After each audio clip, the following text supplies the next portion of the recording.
O Nicolas Ferreira fala bem inglês? Hoje nós vamos analisar o discurso que ele fez aí no exterior há alguns dias para saber se o inglês dele tá bom mesmo. Lembrando que a intenção aqui não é de maneira alguma falar de política e só de inglês. Esse é um vídeo educacional, não é uma análise política, tá bom? Meu nome é Ângelo Coutinho, sou mestre em linguística aplicada. Vamos reagir ao inglês dele? The world will be a better place. Bom, a primeira coisa aqui, the world would be a better place. A única coisa que eu notei aqui é a pronúncia de world poderia ter ficado um pouco mais clara, mas se ele for pronunciar com sotaque britânico, os britânicos falam world, ao invés de falar world, igual os americanos. Porém, sotaque é uma questão que a gente não vai entrar muito, porque todo mundo tem, eu tenho, você também, ele também tem. Então, sotaque é uma coisa que a gente tem que entender que vai acontecer. Tem hora que o sotaque carrega, pesa, você não consegue manter um sotaque estrangeiro sempre, né? Tá claro a maneira como ele falou world, poderia ter ficado um pouco melhor. Outra questão que pega aqui é o would. Would, por ser um modal, ele é unstressed. Então, quando você tá lendo ou falando, mesmo no caso dele que estava lendo, o would ele tinha que ter ficado um pouquinho mais fraquinho. Ninguém, na hora de falar, vai falar the word would be, a não ser que você tenha motivos muito específicos do contexto para usar would de maneira tão forte. Então, the world would be. Não é à toa que as pessoas vão falar the word would be. Então, é muito mais comum e muito mais frequente no inglês a gente fazer um modal unstressed do que com uma pronúncia mais carregada igual a dele. If there weren't so many people promising to improve it. A pronúncia do were aqui também poderia ter ficado um pouco melhor. If there weren't. Eu senti que ele ficou entre o e e o a. Por quê? Porque se você falar where, você está falando onde. Isso é uma palavra totalmente diferente de were. E como é o verb to be, a tendência do verb to be é também ser unstressed. Ou seja, na hora que você estiver falando, o verb to be vai ser sempre fraquinho. É muito comum no passado as pessoas exagerarem no was e were. Então você vai falar I was, you were. Não, é I was, you were. Então o were e was é fraquinho, tá bom? Sempre. O verb to be na fala, ele vai sempre ser fraquinho e isso serve para leitura também. Uma outra coisa quando ele fala promising. Aqui ele fez o i igual o i do português. É claro, mais uma vez eu estou falando de sotaque. Porém, o i de promise é e, não i. O português só tem esse i que a gente fala na linguística que é tenso. I. No inglês você tem dois i's. Você tem o i tenso e o e, que é relaxado. Geralmente, quando o i está sozinho numa sílaba, a leitura dele é como o i relaxado. Então é promising. E o in no final não é nasalizado igual é no português. Promising. É promising. É aqui no fundo da garganta. É ang. Vê a diferença entre promising e promising? É bem diferente, né? Mas, mais uma vez, isso é uma questão de sotaque. Poderia ter ficado melhor, mas é totalmente inteligível. It's a quote from a philosopher Olavo de Carvalho. Bom, quote em inglês é citação. A palavra citation também existe, mas não é tão comum quanto quote.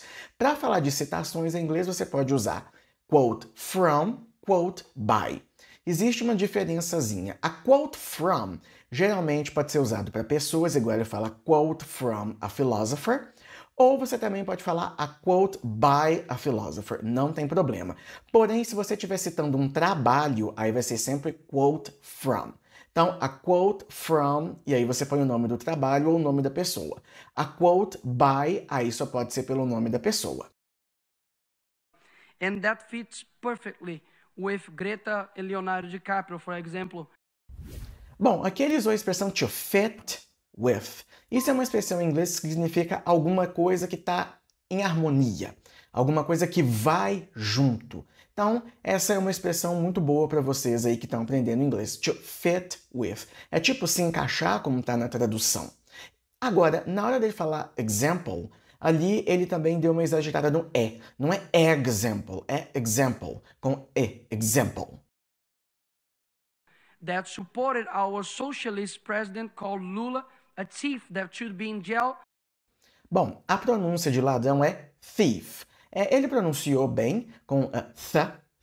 Você tem que morder a língua, thief. Essa palavra é uma palavra que costuma dar um pouco de confusão para os alunos, e o plural de thief é thieves, não é thieves. Quando uma palavra termina com F em inglês, o plural é com ves, tipo wolf, wolves, thief, thieves. Ah, mas tem uma exceção que é dwarf, que algumas pessoas falam dwarves, outras pessoas falam dwarfs. Tem os dois, que é anão, tá bom?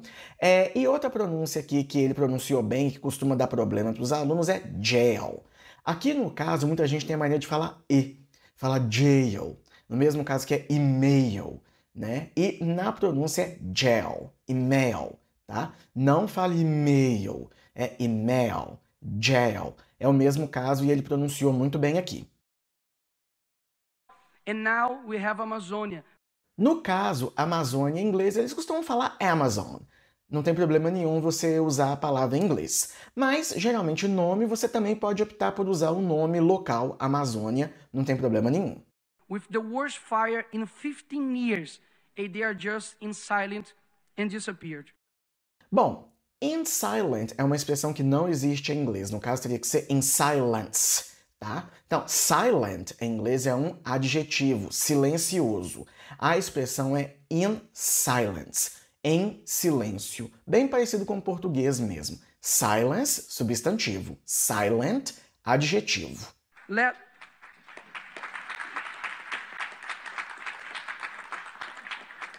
We need to raise educators. Bom, aqui eu acho que ele cometeu um erro. Raise, em inglês, é usado para criar.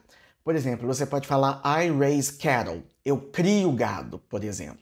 Então, quando a gente está falando de educação em inglês, a gente não vai usar a expressão raise. A gente vai usar, geralmente, a expressão train teacher, tá? Que é você educar professores, formar professores. Formação de professores em inglês é teacher training, tá? Ou você vai usar teacher education. Também é possível. Você pode educate teachers ou train teachers, mas raise teachers fica parecendo que o professor é alguém que você está criando. Nesse caso, a gente não usa assim, tá? Então, o correto seria falar we need to train teachers or educate teachers. Who will dictate new directions for UNESCO, for example. Education that teaches and not doctrinate. Bom, a expressão doutrinar em inglês é indoctrinate. Então, faltou um pedaço da palavra aí. Doctrinate não existe no inglês nesse sentido que ele está querendo dizer. O que ele está querendo falar é de indoctrination, doutrinação. Então, indoctrinate. New judges who will honor the magisterium and deliver justice. Bom, aqui é mais uma expressão para vocês aprenderem to deliver justice, fazer justiça, no sentido de, por exemplo, um juiz agir corretamente, como ele deu o exemplo. Então, para você falar fazer justiça em inglês, you deliver justice. And not like some of Brazil's Supreme Court who have betrayed the Brazilian people. A pronúncia do ED no passado dele aqui também está um pouco exagerada. Então, você fala betrayed, você não fala betrayed. Lembra, quando você estiver pronunciando passado em inglês, é como se o E não tivesse aí. Então você não vai falar betrayed, betrayed, tá bom? Tira o E sempre que você vai acertar a pronúncia e o seu sotaque vai ficar mais inteligível. Betrayed. Uma outra coisa que ele fala também, the Brazilian people. Olha, the Brazilian people não tá errado, mas você poderia falar só the Brazilians. The Americans, the Italians. Isso é um vício que eu vejo muitos alunos usando, exagerando, toda hora falando não sei o que, people. Não tem problema nenhum você só pluralizar o nome que a gente usa para falar do lugar. Então, ao invés de falar the Brazilian people, você pode falar só the Brazilians. Ao invés de falar the American people, você fala the Americans. É uma outra maneira de falar e que, inclusive, fica mais natural e melhor quando você estiver falando inglês. Então, pessoal, esse foi o vídeo de hoje. Eu espero que vocês tenham gostado. Mais uma vez, esse vídeo não tem nada a ver com política. Eu sou Ângelo Coutinho, mestre em Linguística Aplicada. Se tiver qualquer dúvida, deixa aí nos comentários para mim que eu te respondo. Um abraço, até a próxima e valeu!